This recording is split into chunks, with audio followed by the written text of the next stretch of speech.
సత్కార్యం అధిక సత్కార్యాలను చేయిస్తుంది. దుష్కార్యం అధికాధికంగా దుష్కార్యాలను చేయిస్తుంది.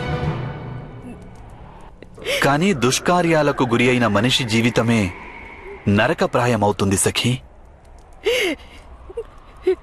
కానీ బాధంతా నేను అనుభవిస్తున్నాను కదా గోవింద. అయితే ఆ బాధను నీవు త్యజించు సఖీ.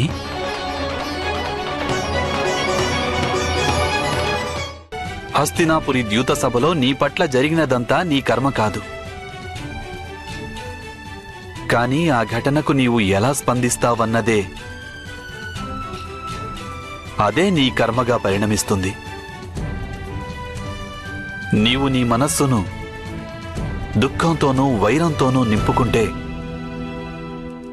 నీకు కూడా అప్పుడు నరకం అనుభవంలోకి వస్తుంది.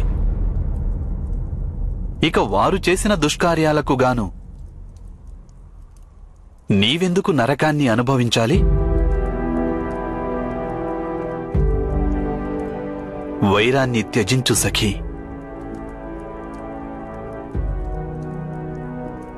మనస్సును నిర్మలం చేసుకో. తనలో వచ్చి కలిసిన మాలిన్యాన్ని నది సముద్రంలోకి నెట్టివేస్తుంది. నది స్వచ్ఛమైపోతుంది. నీవు కూడా నీ బాధలన్నింటినీ పరమాత్మ పరం చెయ్యి.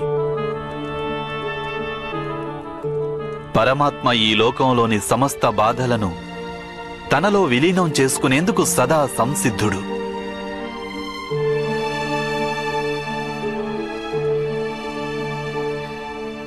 అంటే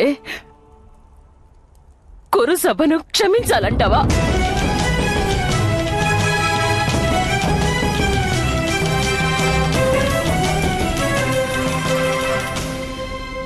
అవును సఖీ, వారిని క్షమించు. లేదంటే ప్రతీకారంతో కుమిలిపోతావు, న్యాయం చెయ్యలేకపోతావు.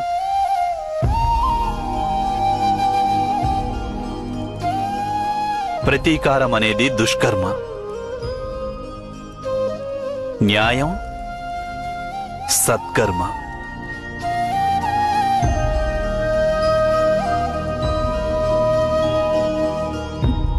భేదమేమిటి గోవిందా?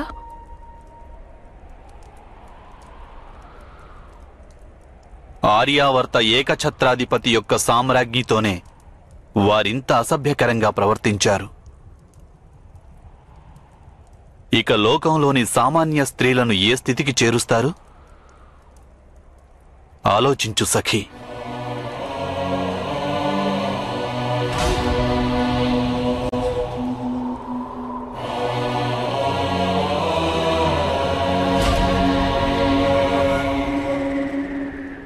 నీ బాధలో లోకంలోని బాధలను చూడు. నీకున్న దుఃఖాన్ని సంఘర్షణగా మార్చుకో. ఒక్క విషయం అర్థం చేసుకో సఖీ. ఎవరైతే తమ బాధల గురించి చింతిస్తూ జీవిస్తారో వారు దుర్బలులైపోతారు. కానీ ఎవరైతే ఈ సమాజంలోని బాధలను తమ బాధలుగా తలచి జీవిస్తుంటారో వారు బలవంతులైపోతారు.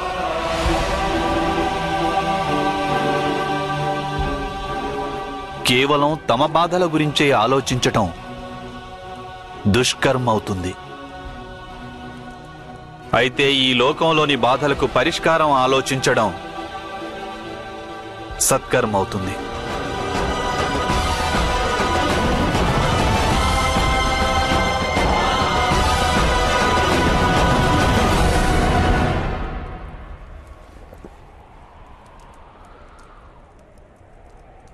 అవును సఖీ, నేనే నీకు చెబుతున్నాను.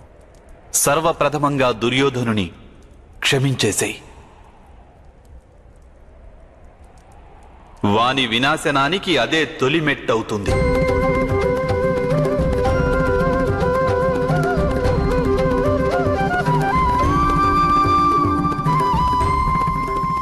అటు పిమ్మట దుర్యోధనుని వంటి దుష్టులందరినీ నాశనం చేసి ఈ లోకాన్ని ప్రక్షాళనం చేసేందుకు ఉపాయం ఆలోచించు. నీ స్వార్థం కోసం కాదు, లోక కళ్యాణం కోసం.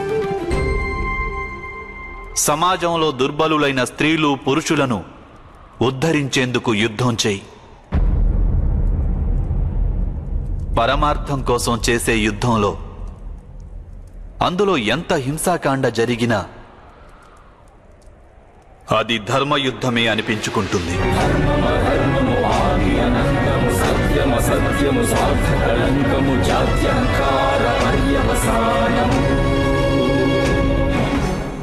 చెప్పు, నీవీ పనిని చేయగలవా?